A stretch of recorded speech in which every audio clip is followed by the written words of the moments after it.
রাজধানীর পুরান ঢাকা নাজিমউদ্দিন রোডের একটি ৫তলা ভবনে আগুনের ঘটনায় ধোঁয়ায় দম বন্ধ হয়ে মারা গেছে একজন।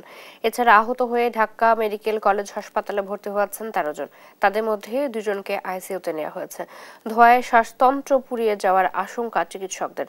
তারেক মাহমুদ সুজনের রিপোর্ট, জানাচ্ছেন মাকসুদা মিতি। গেল রাতের ভোর ৪টা ১০ পুরান ঢাকার বংশালের নাজিমউদ্দিন রোডের একটি ৫তলা ভবনের নিচতলায় লেপ্তশোকের দোকানে আগুন লাগে। পরে ফায়ার সার্ভিসের ৭টি ইউনিটের চেষ্টায় ভোর ৪টা ৫০ আগুন নিয়ন্ত্রণে আসে। নিচতলায় আগুন লাগলেও ভবনের বিভিন্ন ফ্লোরে ধোঁয়ায় আচ্ছন্ন হয়ে আহত হওয়া ১৮ জনকে উদ্ধার করে ফায়ার সার্ভিস। তাদের মধ্যে ১৩ জনকে হাসপাতালে ভর্তি করা হয়েছে।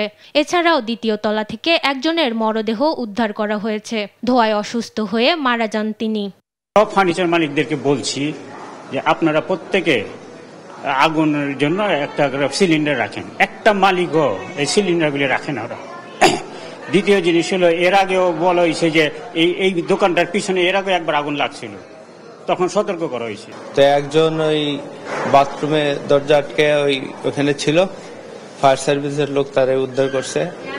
আর আরেকজন নিচে ছিল, তারও ফায়ার সার্ভিসের লোক উদ্ধার করছে। দুটো ফ্ল্যাটে, আমরা একটা ফ্ল্যাটে থাকি। তো একেবারে আগুন নিভানোর পরে আমাদের ফায়ার সার্ভিসের যে লোকজন ছিল তারাই আমার পরিবার সকল মেম্বারদের উদ্ধার করছে। এ ঘটনায় ১৩ জন আহত ঢাকা মেডিকেলের পুরাতন বার্ন ইউনিটে চিকিৎসাধীন রয়েছেন। ধোঁয়ায় তাদের শ্বাসতন্ত্র পুড়িয়ে যাওয়ার আশঙ্কা চিকিৎসকদের। চিকিৎসক জানান, তাদের মধ্যে ২ জনকে আইসিইউতে নেওয়া হয়েছে। বাকি ১১ জন সাধারণ ওয়ার্ডে রয়েছে। মাকদুরা মিতি, দেশ টিভি, ঢাকা।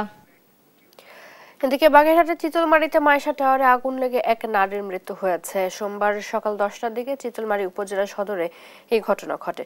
খবর পেয়ে ফায়ার সার্ভিস, স্থানীয় বাসিন্দা, সেনাবাহিনীর সদস্যরা আগুন নিয়ন্ত্রণে কাজ শুরু করেন। পরে ঘটনাস্থল থেকে এক নারীর মরদেহ উদ্ধার করা হয়। আগুন নেভাতে গিয়ে আহত হয় ফায়ার সার্ভিসের এক কর্মী। ৫তলা বিশিষ্ট ভবনটিতে সোনালী ব্যাংক, কৃষি ব্যাংক, ব্যাংক এশিয়া সহ ৪টি ব্যাংকের শাখা, বিভিন্ন কোম্পানির শোরুম ও বাসা রয়েছে।